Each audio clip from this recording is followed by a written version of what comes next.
ነገር ግን ፈጽሞ አልለቀውም ብሎ ያሰበው ወንድሜ ብቻ ነበር። በድሮ ጊዜ የሆነ ቀሪያ ላይ ግለሰቦች ውሃ የሚጠቀሙት ከጉድጓድ እያወጡ ነበረ።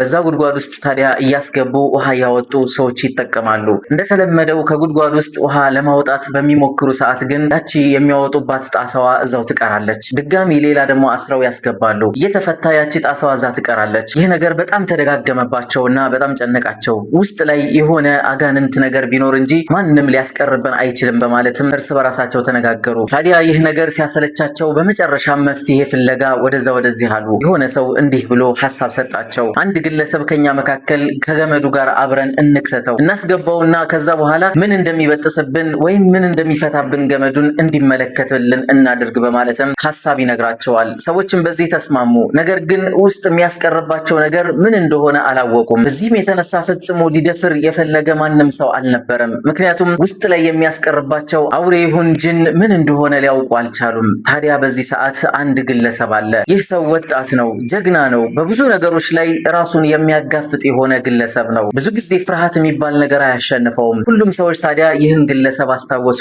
ይህንን ሰው ጠየቁት።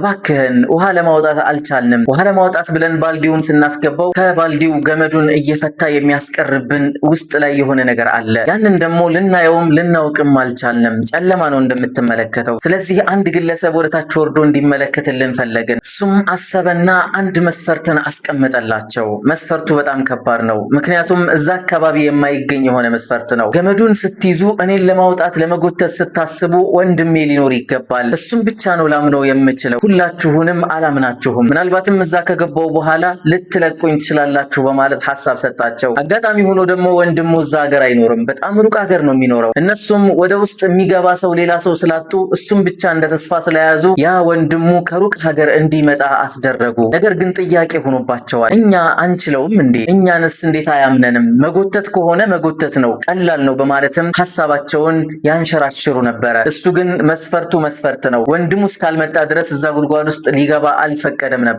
ታዲያ እንደምንም ብለው ወንድሙን ካለበት ሀገር አስመጡትና እሱን ወገቡን አሰሩትና ወደ ውስጥ እንዲገባ አደረጉት። እነሱ መካከልም ገመዱን የያዘው አንዱ ወንድሙ ነበረ። ታዲያ ወንድሙም እነሱም ተጋግዘው ወደታች ለቀቁት። ወደታች ከለቀቁት በኋላም ይህ ግለሰብ ያገኘው እዛ ጉድጓድ ውስጥ አንዲት ዝንጀሮ ነበረች። ያችን ዝንጀሮ ታዲያ ለማውጣት ፍቃደኛ ሆነና ራሱ ላይ አስቀመጣ። ከዛም ጎትቶ አላቸው። እየጎተቱ እየሳቡ ባለበት ሰዓት ላይ ብቅ እስኪል ድረስ ሁሉም ተጋግዘው እየሳቡት ነበር። ነገር ግን ብቅ በሚል ሰዓት ጭንቅላቱ ላይ ያለው ዝንጀሮ ነው። ከዛ በፊት እነሱ በጣም ተጠራጥረው የነበረው እንደ ጅን አይነት ነገሮችን ስለነበረ ዝንጀሮውን ሲመለከቱ በድንገት ጅን አብሮት የመጣ መስሏቸው ለቀቁት። ከዛ አካባቢ ሸሹ፣ አመለጡ። በዚህ ሰዓት ታዲያ የያዘው አንድ ሰው ብቻ ነበረ። እሱ ለቆት ቢሆን ኖሮ በቀጥታ ወደታች ወርዶ ራሱን ያጣ ነበር። ነገር ግን ይህ ግለሰብ ወንድሙ ነበር፣ የተማመነበት ወንድሙ። ምንም ያክል ቢያቅተው እንኳን ወንድሙ ግን ሊለቀው ፈጽሞ አልፈቀደለትም። ከለቀቀው በኋላ የሚፈጠረውን በማሰብ ወንድሙ በኃይለኛ ያዘው። ከዛም ይህ ግለሰብ ወጣ።